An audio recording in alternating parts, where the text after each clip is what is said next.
Hello, and welcome to the AAMFT podcast, your all-access pass to the latest news, developments, and thought leaders in the world of systemic therapy.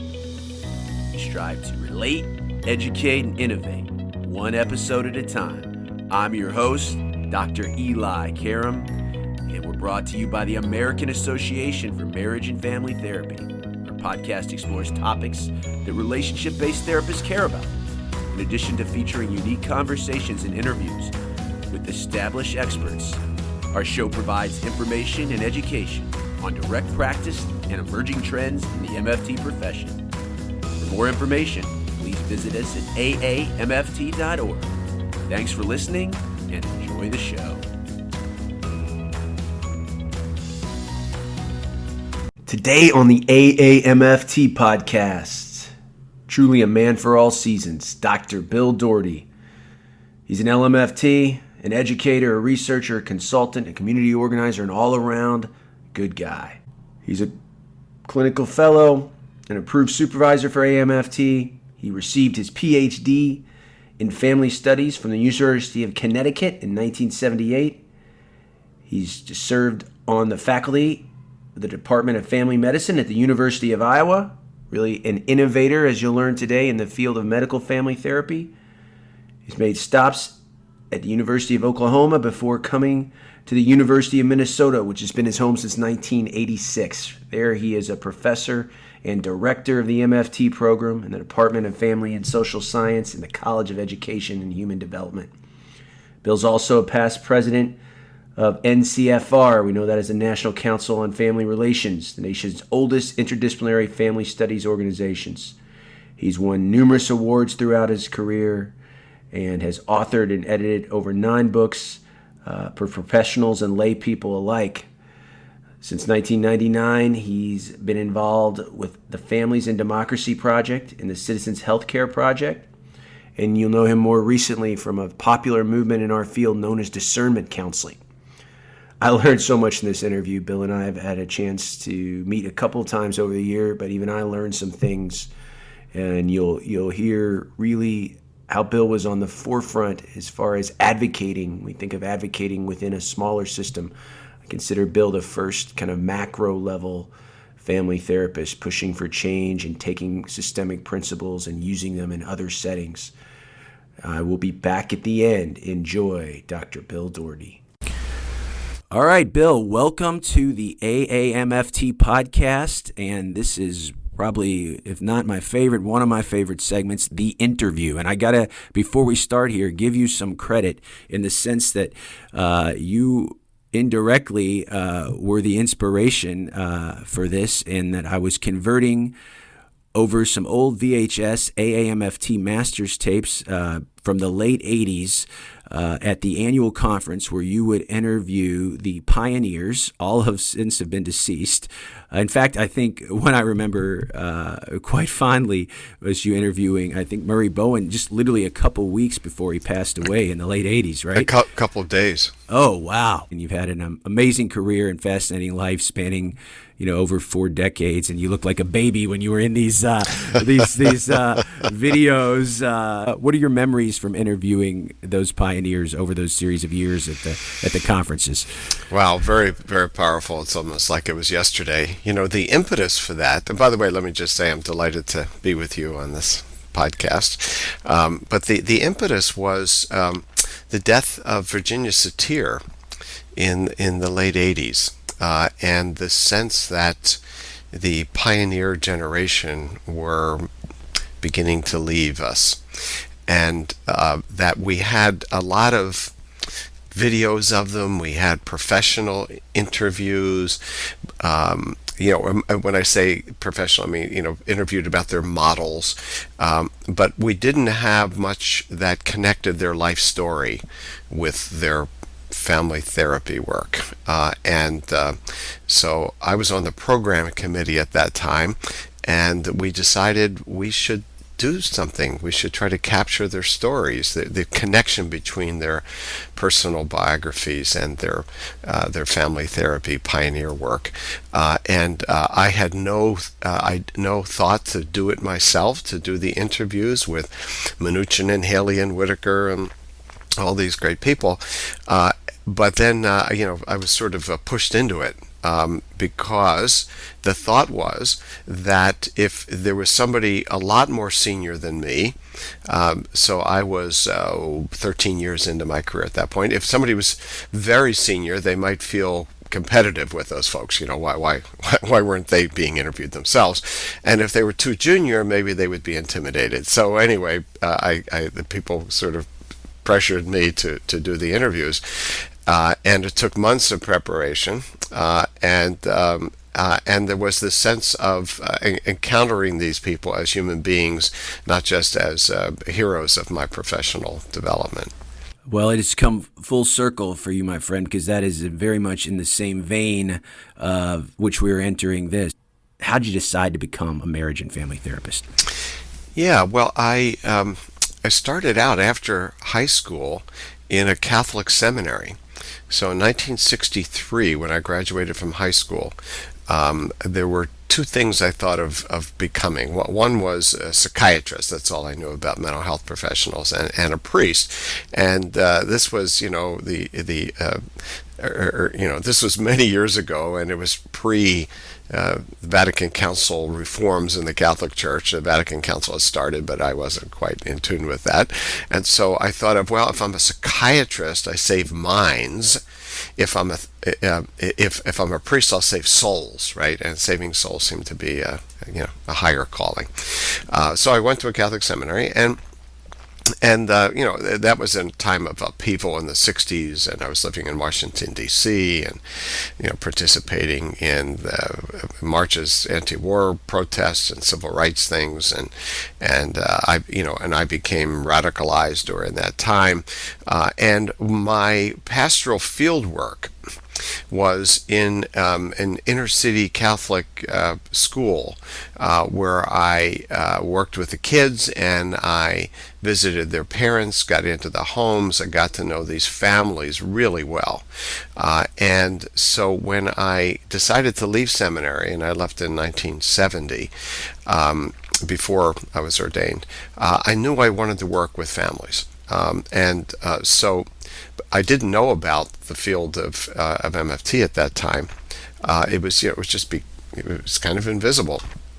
But I knew I wanted to work with families, and so I thought psychology, social work, those routes, and then by happenstance, in a transitional year after seminary, it was a couple years of transition before I went back to graduate school, I had a seminary classmate who was enrolled at the University of Connecticut in the Human Development Family Studies department, and was studying marriage and family therapy. And I knew he was in graduate school. I didn't know what he was studying, but I was in touch with him, and he invited me and my wife up to visit him. And all of a sudden, I discovered there was this field of MFT and this field of family studies where I didn't have to go to a psychology program, a social work program, and maybe have one course in family, or maybe two if I was really lucky, but that I could really focus on understanding families, and I could focus on family therapy. So it was like, whoa. And so I actually had these applications to more traditional programs already typed up, and I tore them up. And I said, I want to go to this family studies program. And that's the only application I sent. I didn't even investigate others. I just knew that's where I wanted to go, and I got in. And this was like a very furtive time. It was the golden age of family therapy, even though, as you said, it was this kind of cast of characters from different disciplines forming the field. So what are your best memories of that formative time in Connecticut as far as who influenced you? Well, what I recall, I went to graduate school in 72, and what I recall was how little there was available that was helpful to actually work with families in the room. I remember Virginia Satir's book, Conjoined Family Therapy, and that was helpful. It was very communication oriented, teaching about communication. There were other books and articles out, but they were kind of general, theoretical. It was really hard to know what to do in the room. And so when I got my first placement as an MFT in '74, that was the year that Salvador Minuchin's Families and Family Therapy came out. And it was a revelation, not only because of this beautiful theory, these concepts about boundaries and enmeshment and so on, and triangulation, but a method. You join the family first, and then you work at restructuring. You use yourself in it. You go back and forth between the generations. You're like a choreographer. And I read that book and used it when I worked with families. And what I can say is that the supervision available at that time was not by people who were well trained in family therapy. They were folks from other disciplines who kind of morphed into the marriage and family therapy area. One of the main faculty members in the department was a couples therapist. It was we called a marriage counselor in those days, who did not work with intergenerational families. It was very hard to find anybody to supervise me, so I actually had to go outside of the department and hire a clinical social worker with background in family therapy to supervise me, because it's hard for maybe students and others to think of it now, but oh my goodness, the faculty who were in my department had been hired in the 60s, and family therapy was not much around then, and so these folks didn't have a lot of experience. What can I say? I don't mean to put them down. They're good in the classroom, but I had to go outside for the supervision. I paid for my own supervision. And oh my goodness, was it electrifying to take families and family therapy and go in and actually work with families. It was a high. And that's a feeling anybody that listens to this, whether you're young or old to the profession, when you have that first experience with a family and these concepts come to life and you are a part of making something happen and change happen, it's really an amazing kind of undescribable feeling, but when you have it. So you mentioned something too, and it's a very personal question, but you're a very forthright guy. The decision to leave the priesthood. Could you talk about that? In terms of why I left seminary, I became a different person through the 1960s than I was when I entered in 1963. I did a lot of what's called clinical pastoral education training, chaplaincy training. I started to become aware of an inner emotional life. So my needs for intimacy, for connection, to be a fully sexual person, those needs were really inconsistent with a lifetime of celibacy. So when I talk about it in more flip terms, I say I flunked celibacy, which was a required course, and particularly every springtime. But at a deeper level, I just got in touch with who I was and what I needed in life, and I knew I wanted a partner in life. And that was not consistent with seminary. But I had discovered families and work with families, and that's what I carried over. I worked for a couple years after seminary in child some institutions for kids with emotional problems who had bounced out of their families, foster care. They couldn't handle foster care, so they were in more institutional settings. And what I saw there was that even though by kind of objective standards, the parents were, not highly capable parents. I mean, many of them had abused their kids, abandoned them.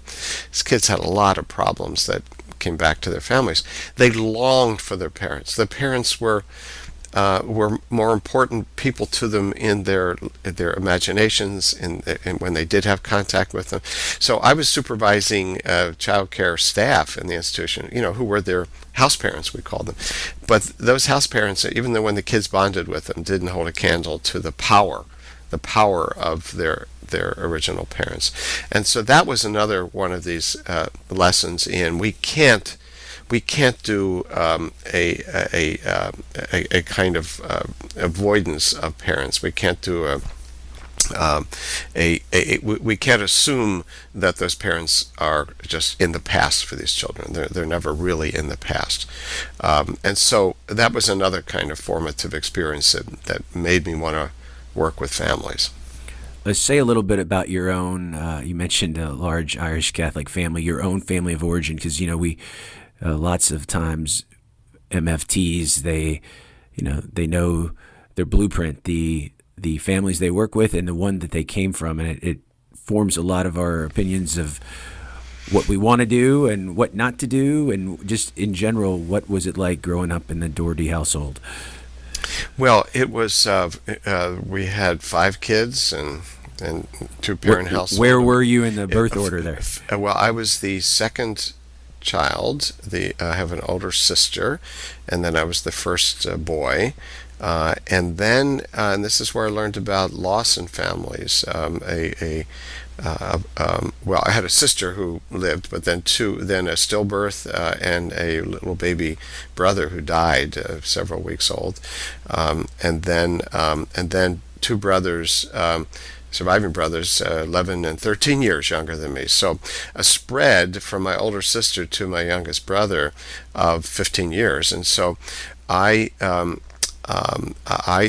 of the things that was so important for me, I realized in my development, was having these younger brothers. I was, teenager when they came along, and I was involved in caring for them and diapering, feeding, watching them, and that was something that it wasn't all that common during that era. Grew up in the 50s into the early 60s, and so it gave me a comfort with young children that was helpful in my family therapy work and also helpful for me as a father. The other thing I want to say about my family of origin was intensely religious and Catholic. I grew up in the most densely Irish Catholic community in the United States.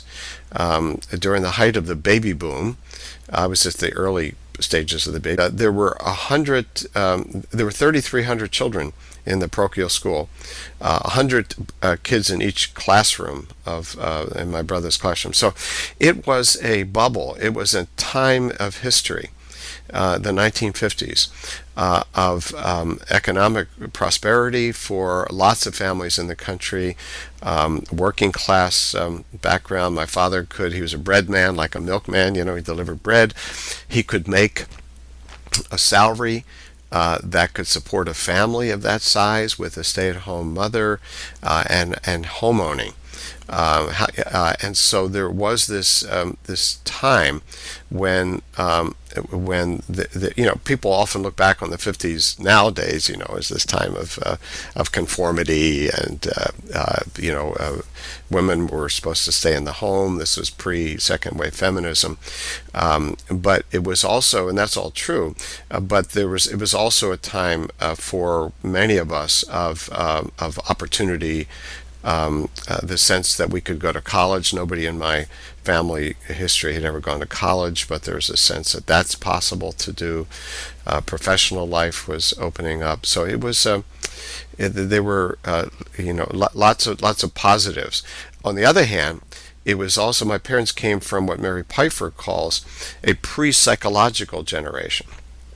And I think it's a kind of a lovely term, because their approach to family life, their approach to marriage, their approach to parenting was about performing your roles, about doing your duty, of having a good character, and not much of psychological language. They certainly did know the language of self-esteem, for example.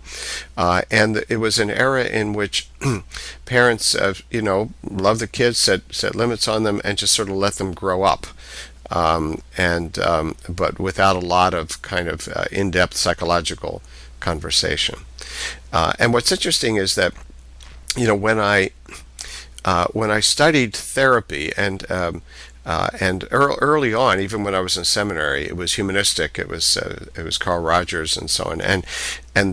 When I was in graduate school, I think it's important. We're emphasizing for this interview the MFT part of it, but the 70s, the 60s and 70s were a high watermark of humanistic psychotherapies. The non-directive, the Carl Rogers, the Maslow, the hierarchy of needs, all of that, very, very personal development oriented.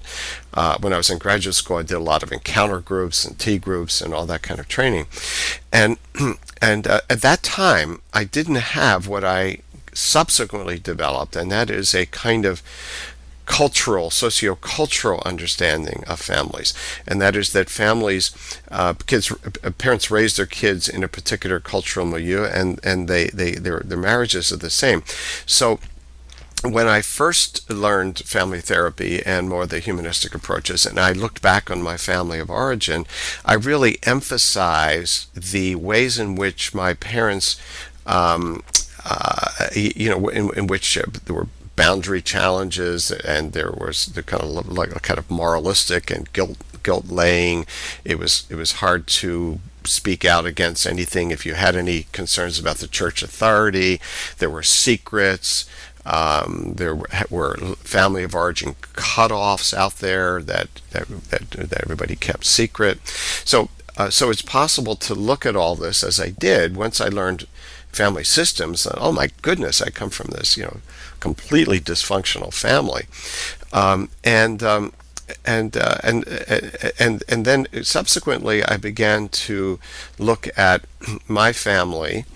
Not that those things are not there, but of coming from a particular historical period. And what Mary Piper calls, these were pre-psychological folks, and everybody their generation it was that I knew of. And they did their best raising us and having a family for that era. And so I came to accept them more rather than just critique them. So it's interesting.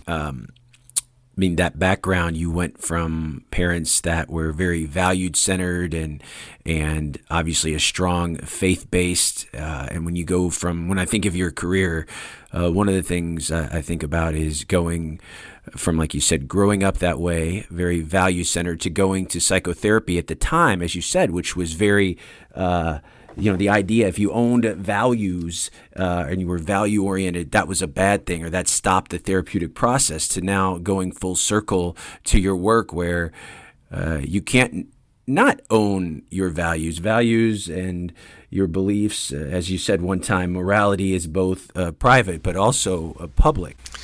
Yeah. So I went from an intensely value-based world, both of my family life growing up and then Catholic seminary.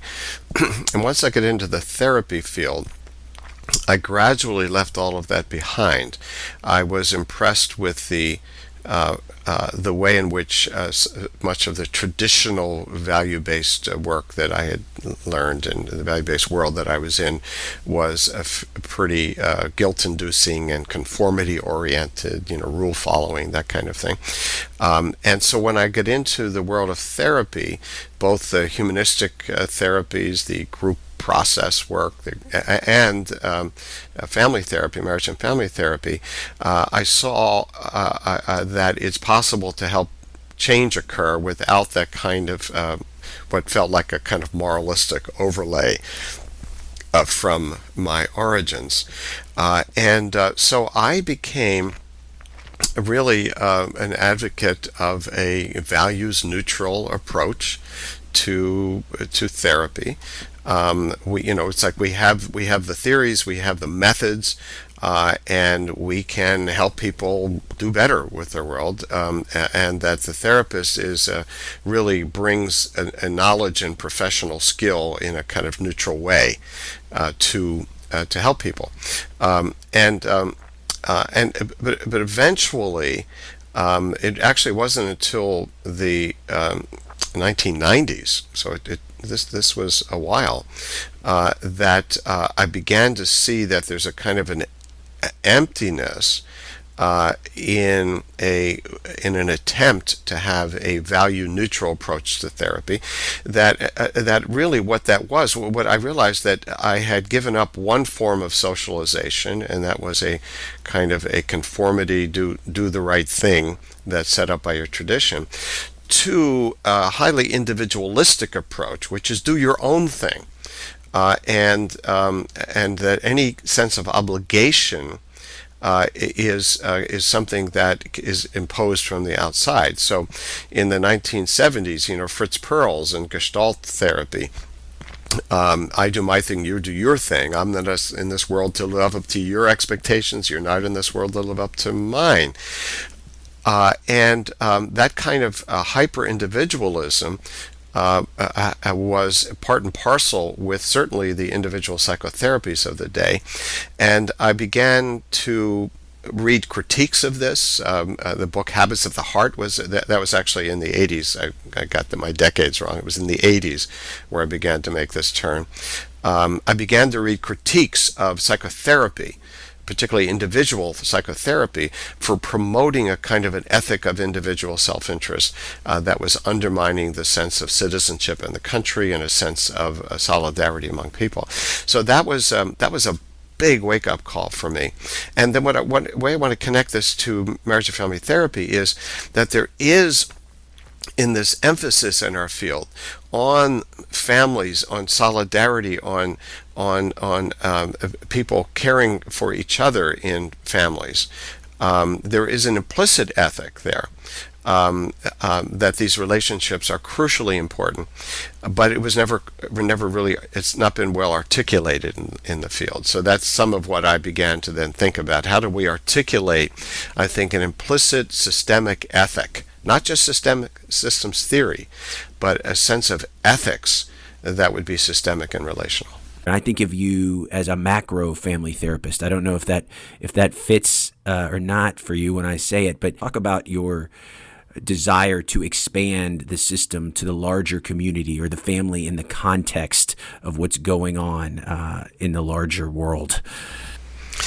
Yeah, this really began for me in 1978-79, when I was teaching actually in a family studies department at the University of Iowa and was finishing up my clinical training for my AAMFT clinical membership, and I happened to run into some family physicians, some family doctors who were on the faculty of the medical school at the University of Iowa.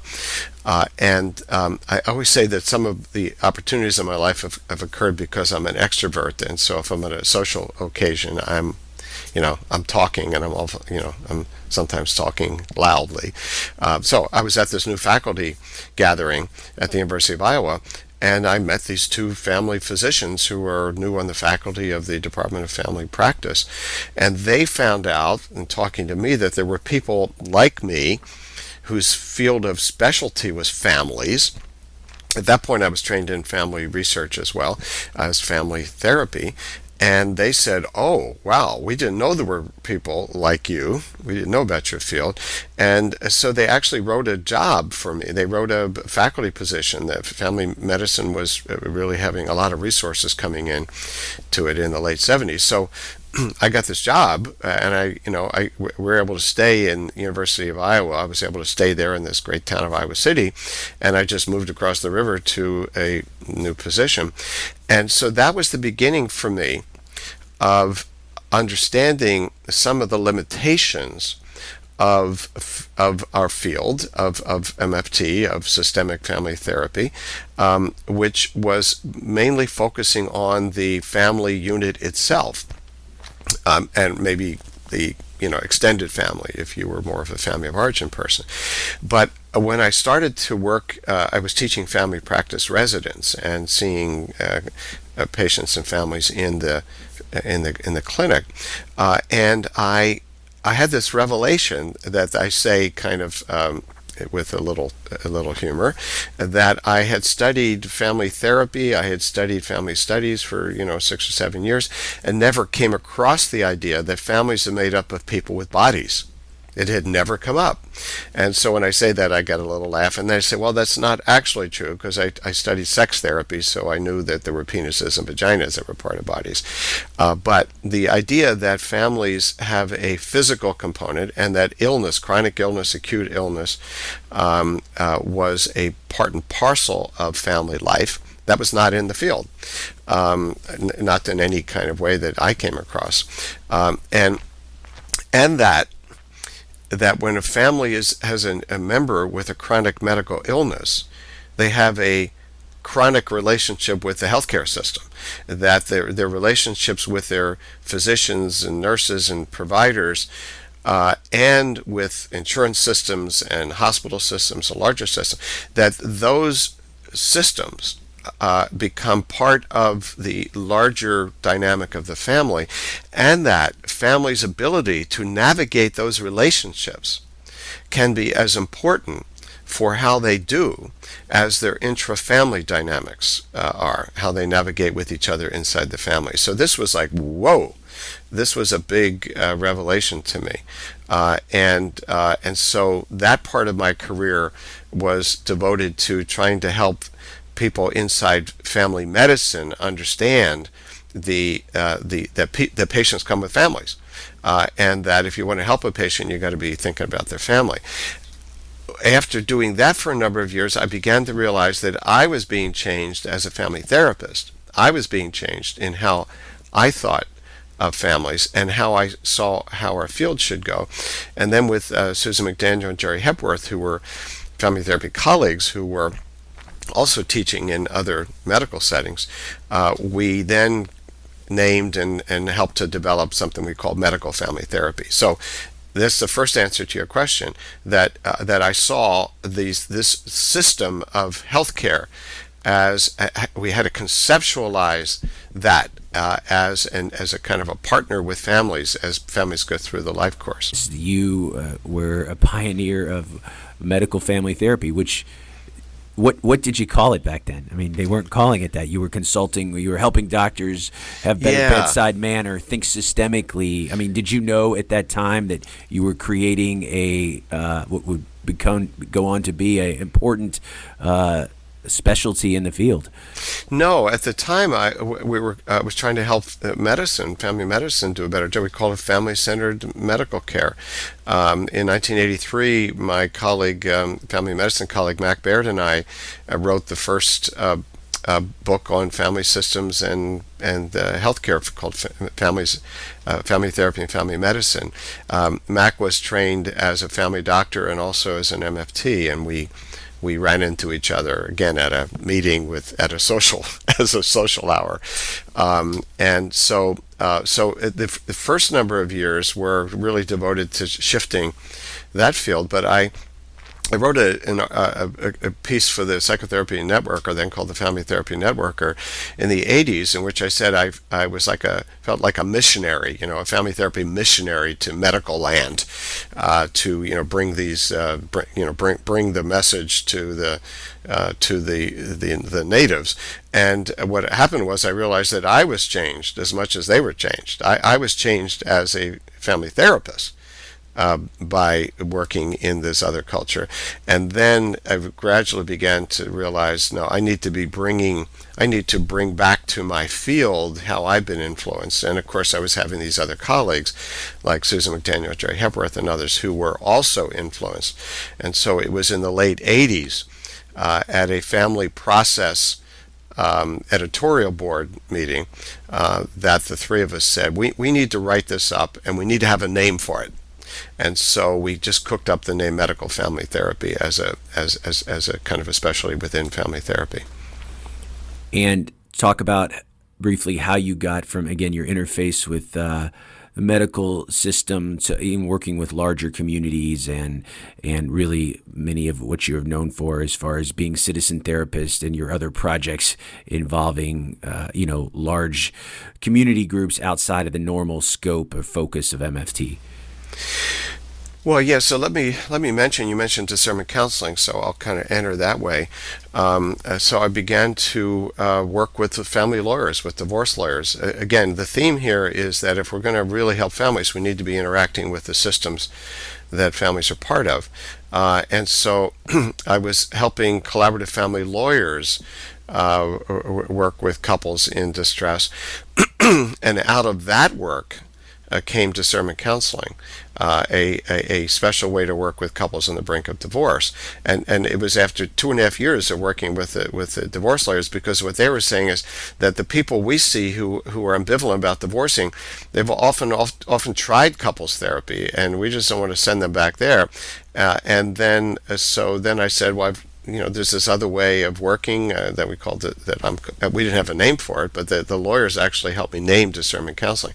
So without going into all the details about that part of my contributions came from interacting for several years with a group of lawyers, where I had to push the boundaries of couples therapy for a particular kind of couple that they see all the time, and I realize we see all the time, and that is somebody leaning out of the marriage, somebody leaning in. So that came out of this work with lawyers. You interfaced with all these different systems, doctors, lawyers, and you were educating them to MFT, and you were hearing their need, and it just naturally kind of fit together, and it led to all these great collaborations and projects. Were you just geared towards that, of as far as part of you being an extrovert and advocate for the profession and informing, or did you? I mean, just because it is a pathway, pretty much any system you've interacted with has come a project, a collaboration. That I think says something about you and your ability to not only think, again, macro in a larger system, but also be able to distill down the central elements of systems thinking to other professionals and help them get it. Yeah. It was that medical thing that turned it for me. I think if I had not had that experience with medicine, I would not have gone on to these other things. But at a personal level, I was so enriched and challenged by working in a different setting, this medical setting. It just was sort of, I'm now, years later talking about how enriching it was. It was painful. It was painful too, because coming to grips with the limitations of my training, of my perspective, incorporating the biological and the larger system. So once I had that experience in medicine, then something opened up for me about the systems that families interact with.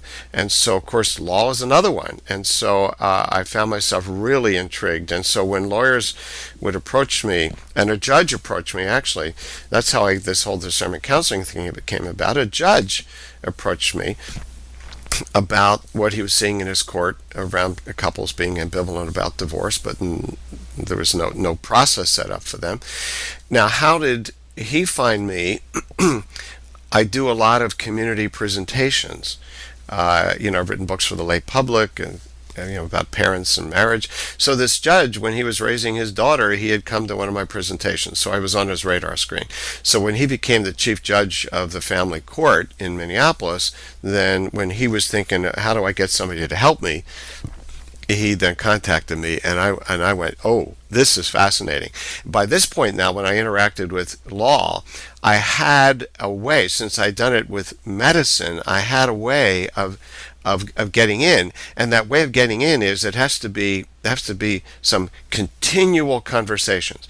So the judge and I did some research on divorce ambivalence, and then pulled together a group of collaborative lawyers, and we met every 3 weeks for 2.5 years. And I got into their world, so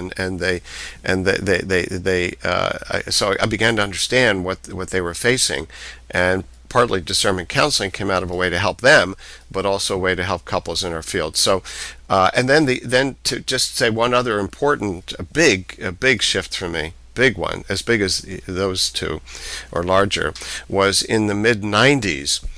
When I came across the work of Harry Boyd, who is a political theorist and also a community organizer who had worked for Martin Luther King, and when I came across his work, he's at the University of Minnesota, was then. What he offered me in what he calls his public work model was a critique of professionalism as something that sometimes can undermine democracy, and I'll explain that a little bit more, and a new idea of what I call citizen professional, who is a promoter of democracy, of civic engagement. And so when I read his book, it was called Building America. The book was still in manuscript form, and a colleague of mine sent a copy to me. I said, okay, this is the next move for me. This is the next move. Involved in political theory, of looking at my profession, but all professions, in light of how they promote or not a democratic living. So that was like, bang, okay, that's the next step for me. I have to expand my paradigm outside of traditional professionalism. These things kind of flowed together so nicely for you, and everywhere you went, it kind of tied into your core. It's interesting, as we were talking about your family of origin earlier and your Catholic upbringing, and thinking of discernment counseling, which we could do a whole episode on, and we probably will invite you back later to do it. But this idea that, you should really consider, before you to end a relationship, end a marriage, you should really make an informed decision. How much did that have to do with the values you grew up with? I'm sure it did. The values I grew up with around marriage were you made it work. You made it work, and you didn't have a exit ramp, so those are the values I grew up with. But then I left those behind. In the 70s, I, like everybody I knew, learning to be a therapist, came to view marriage more as, in terms of my professional work, as basically a relationship you can freely enter and you can freely leave, and of course I believe you can freely leave. And when I was doing my initial couples therapy, when I had people who were deciding whether to walk out of their marriage and divorce or to keep working on it, I did it. It was simply a cost-benefit analysis for the individual. I remember, getting this at a workshop somewhere, talking to an individual. How will it help you in your life happiness to stay? How will it hurt you to stay? How it will help you to leave? How it will hurt you to leave? Very much like you're thinking of switching jobs. And any kind of notion of commitment once made, where your spouse built their life plan around you, and then maybe you have kids, that commitment has some, if you will, ethical weight to it. It doesn't mean you can't decide to end that commitment, but this is not like, I'm doing job A, do I want to do job B, that there is a kind of an ethical underpinning. That took me quite a while to come to, with trepidation, because even though there were values from my childhood that supported that, all of my professional training was in a values neutral approach. And so in the late 80s, when I made that shift, it was with some trepidation about whether I was going to be evicted from the field, by saying, no, there's an ethical dimension of family life that what I discovered is our clients know, but that as professionals, as therapists, we thought we couldn't engage that without moralizing and invading people's autonomy. You think of how the profession has changed, really starting when it was not even really a profession yet, not like an organized curriculum when you were taking classes in Connecticut back in the 70s, to where it is now. What do you think the biggest changes in the profession are from when you started, and where, being a trendsetter yourself, where do you think we're headed as a field? Yeah, it's mixed for me. Some of the positive trends have been the expansion into settings where families actually, live, if you will. Schools, medical settings, for example. Those two very prominently. Involved in helping children not be placed outside of their homes, so working, in-home family therapy, in-home schools, medical settings. That those are great developments, and I think they really would have pleased the founders quite a lot. A second positive one is that we have a better evidence base. A lot of the early stuff was, it just seemed like it was helpful. So we have a better evidence base. There have been new developments around attachment theory, for example, and interpersonal neurobiology. So there's been dynamism in the field about those things. On the downside, the economics of the field of therapy have really hit us, and so we moved into the world of diagnosing individuals in a way that was not part of the origins, and is difficult to do within a systemic frame. This was necessary for the economic survival of the profession, and I was around when those decisions were made. This was in the 80s, HMOs coming in, the DSM 3 was now prominent, and diagnosis required, and I was involved, in those conversations. I had worries about them. I wasn't a decision maker, but there were conscious decisions made that if MFTs are going to make it as a profession, independent profession, that that members of the profession had to be able to get third-party reimbursement, and that meant going along with the medical model, which is based on the diagnosis and treatment of individuals. And this was a crucial turning point in the field that may have been preordained, because maybe the field would not be around. Okay, so I'm not criticizing those who took the lead then, but what happened, in my opinion, was, and we didn't know it was going to happen, was that a relational systemic approach to thinking about human problems and how to help resolve human problems, a relational systemic approach, which is at the heart of MFT, has moved more to the back burner. To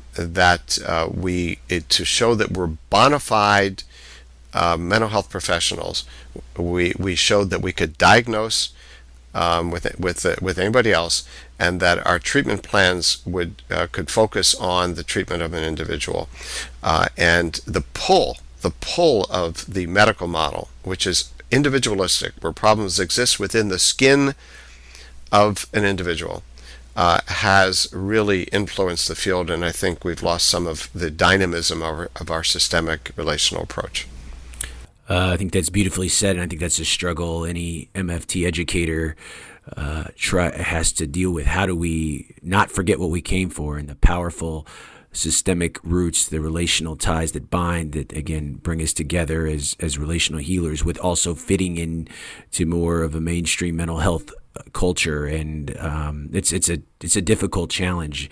When you think of all the projects you've been involved in, and still talking to you, it's like you still have a lot that you are passionate about. You're forming new partnerships, new projects, both research, both community, all the time. We'll talk about at the end how people can find out more about that, and we'll have you back on later. But what do you build? What do you want to be remembered most for, right? As you've interviewed these pioneers in the past, and now you're at this stage of your career where you fit into that category yourself, what do you want people to remember you most for?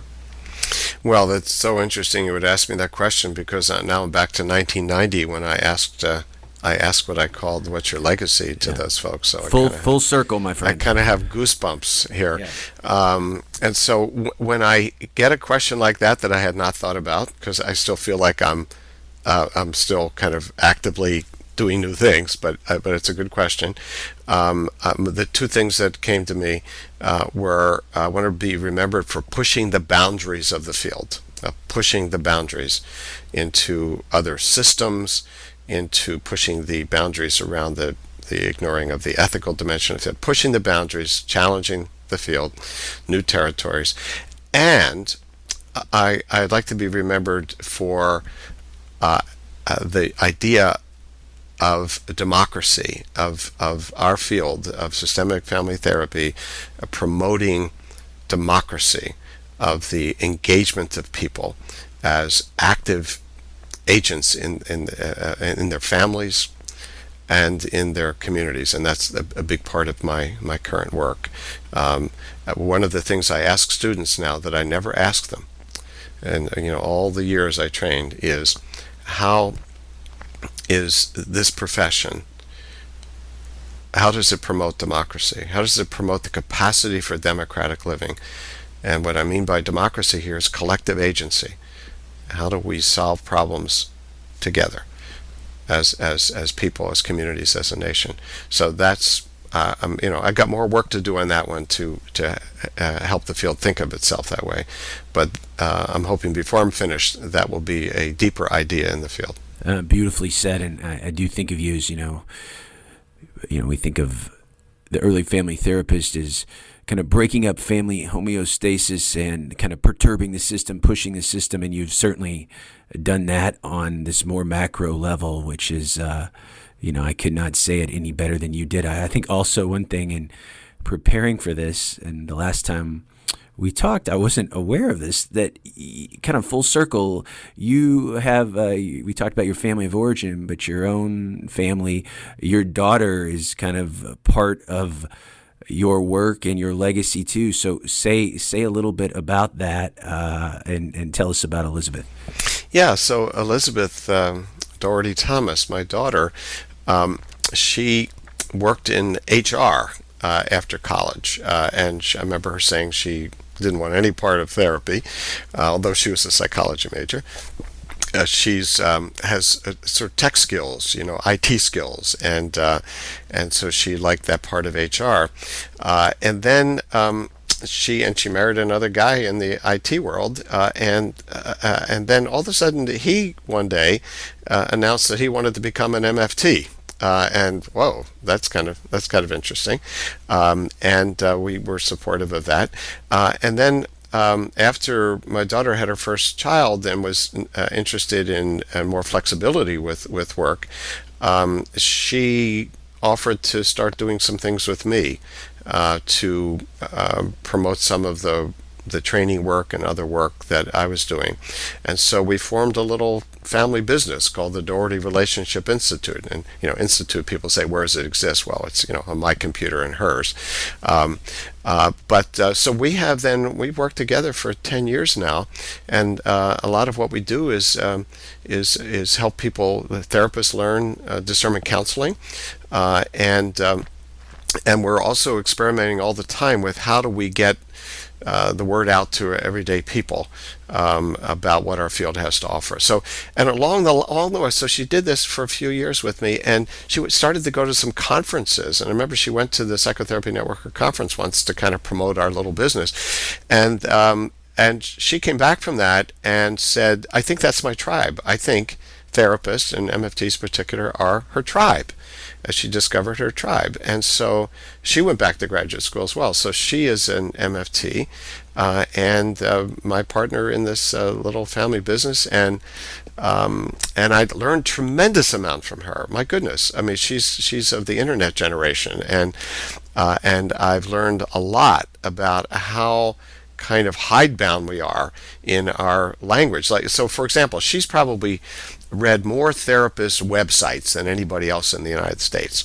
And we talk to each other. So I practice EFT with a little Gottman in there, and people don't know what the heck we're talking about. So she is a champion of the translation of our field into language and into messaging that ordinary people can pick up. I mean, she just thinks that MFT is a jewel that is hidden under a basket, and she's determined to uncover it for the nation. And I'm along for that ride and learning a lot. What a cool story, and a way to experience your father in a different way. Before she found her tribe, did she realize what you had accomplished in the field before she entered it herself, or only once she got in it did she realize, my dad's not just my dad. He's, Bill Doherty, who's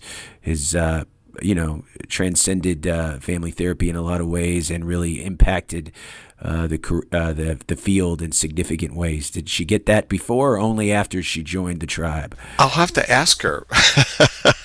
I think she got it more after than before. It was kind of funny, and she would come back from class and say, "They mentioned you today." So I think that's probably how she saw it more.